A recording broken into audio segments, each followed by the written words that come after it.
Hello everyone, and welcome to a quick update video on the build after one day, or 1.5 days I guess, depends on how long you've been playing over the night. It seems like Corrupting Cry is still viable. Seismic Cry at a lower level now, because we don't really need it to be level 20, is fine. And we just go around War Crying twice, dodge roll into sprint. War Cry twice, dodge roll into sprint.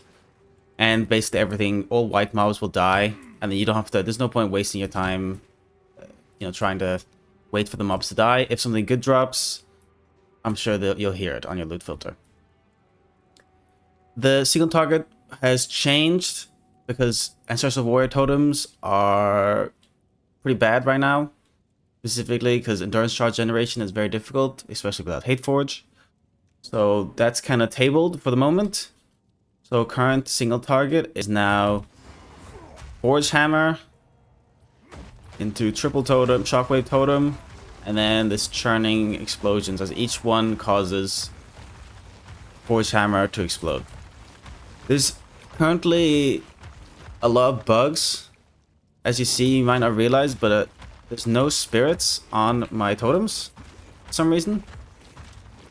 Ancestral Answered Call, Ancestral Spirits is not working at all for the moment.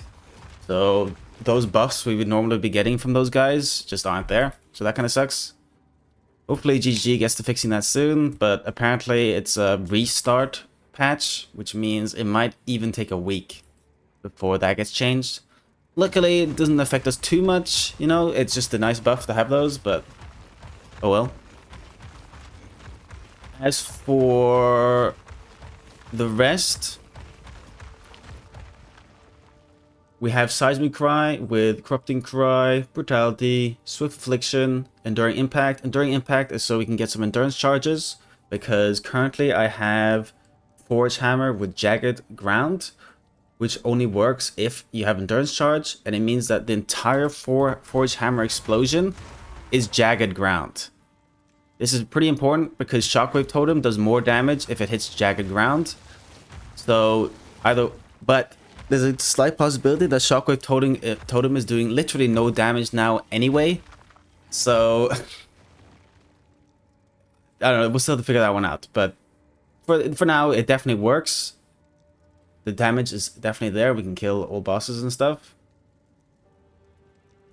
So that's why we have that. It's just an extra nice. You can maybe replace it with mobility or AoE if you want. But for now, having extra endurance charges without having to use Raise Shield for Magma Barrier is pretty nice. Fortifying Cry.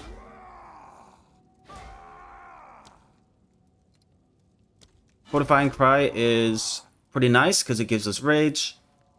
And it gives us a lot of shield. Every time we use Fortifying Cry, it gives us Guard. Based on the power of the enemy. And this is pretty nice because it effectively is like an over shield, basically, to us. And if we have it up all the time, it's kind of just like permanent 10%, I think. It's a bit more than that, 10% more life.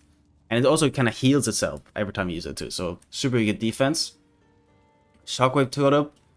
We are using mostly attack speed buffs. So using rapid attacks. Urgent Totems is 20% increased attack speed. Area, so it affects a bit bigger. And Execute I'm using because that's the one that doesn't. That's the only one that kind of works without having Shockwave Totem. Actually, I have a bit of fire damage here, but Shockwave Totem mainly does physical, so you can put Brutality in here as well. But it's not as important because I feel like it's just more important to have it attack faster because of Forge Hammer. I feel like Forge Hammer is actually what's doing damage right now. Scavenge Plating with Prolonged Duration, just so it's up a bit longer. It's got nerfed pretty heavily, so it's just 40% more armor now. But armor still feels pretty good, I think. So I still recommend it. Forge Hammer, of course, a little bread and butter for single target. We have Jagged Ground. Persistent Ground. This is so that our Jagged Ground lasts a bit longer, because it normally only lasts 4 seconds. So we want it to last the longer duration while our totem's up. Fist of War is basically free damage, because it has a cooldown anyway. So by the time the cooldown's up, we always have Fist of War back. Rage Forged. This is pretty much free because we have using Fortifying Cry to get Rage. So 2 Fortifying Cries, maybe even just 1 because of Red White Banner, my shield. You will get max Rage. So just 1 of those, put this down, 35% more damage boost. War Banner is nice. It's kind of clunky and you probably don't need it, honestly, but it's just an extra fill of slot to use because it does give us quite a bit of damage boost, gives increased attack speed and more attack damage. There's this new cool lineage support, which is the only one that kind of does anything for our build right now, which has less glory to use, which so basically instead of 200 glory, it only requires 100 glory, so that's perfect. Forge Hammer counts as our hits, so we get War Banner really quickly, and you basically have it permanently. Refraction means our armor applies to elemental damage, so that's pretty good as long as we're in the War Banner. And extra duration. Infernal Cry, honestly, don't even worry about that. Infernal Cry, we're not even clicking that button. Magma Barrier is how we get endurance charges in single target fights. Just by blocking once with this, and you'll see the fire spray and you'll get an endurance charge. Assess the Warrior Totem, don't worry about that either. Honestly, currently, Assess the Warrior Totem is bugged in that it doesn't, whenever you put it down, it copies your set, but if you weapon swap, it swaps to your other set. So for example, if I have only on set 2 and then swap to set 1, it will delete itself. It will just despawn the totem. So it's completely useless in our build. I hope GG fixes this. I can't believe totems are so bugged, but unfortunately that's just the case. As for passives, both the leveling and the starter edition are up to date now. The starter variants. So the starter variant is what I'm currently playing effectively. It's similar to the tree before. We have this on. These are on weapon set 1 because Seismic Cry now uses Prime for stun, or activates Prime for stun for heavy stun. So you don't need this on both sets because you'll basically always be heavy stunning with Seismic Cry. You'll get at least a nice 50% HP boost whenever you heavy stun something with it, as well as, or on the rares and uniques, as well as breaking armor. Picked up some more physical damage here, and here this wheel changed a bit because we still need 100% increased armor break so that this node fully breaks armor when we heavy stun. We got this node for extra defense. I'm still using blood magic because there's just no way you can sustain the mana cost otherwise. We got a lot of these nodes over here on set 2 so that our totems attack a bit faster, because this has increased attacks per summon totem. Attack speed per summon totem, so that's really nice. We got free Debilitate now on Guttural Roar, which is basically 10% reduced damage on anything we Warcry, so that's really nice. That's just super, and as well as a move speed debuff. We still want Resolute Technique because we're not critting right now. That maybe crit is something we do in the future, but for now we don't really need to worry about that. This is buffed, so we don't lose as much mana, but we're not using mana, so it doesn't really matter.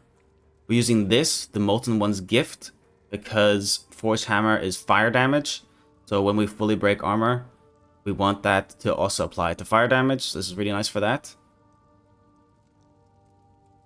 We got this Tactical Retreat, which I just picked up. And it's actually super handy because that roll distance pretty much always applies because we're Warcrying twice or 3 times, whatever, and then running away from the pack and just letting it die as we run away. And we'll basically always be surrounded in that scenario.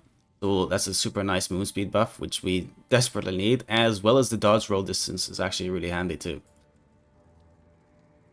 Still got Lay Siege for the damage boost, even though we can only get up to 50% max block now. It's still 50% damage, so I still recommend getting that. As for items, we now got Titan Rot Cataphract in our build, which is just 30% up to 30% increased strength, just super handy. The life regen kind of sucks, but honestly, with life per enemy killed, as well as, you know, a low cost seismic cry. So you want to keep your seismic cry at level 11. You see this? Level 11 here. You see, as long as you have I barely lose HP. I lose like 4 HP per Warcry. And as long as you just top yourself up with flash sometimes, or just kill stuff, you'll be fine.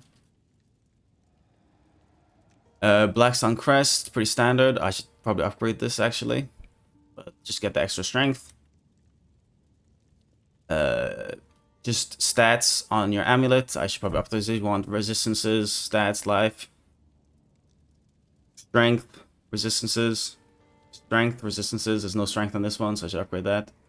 Red Blade Banner, honestly, is probably not worth taking, but it's just a good go-to because it means that when you Fortifying Cry, you will pretty much always get max guard, the max shield from it.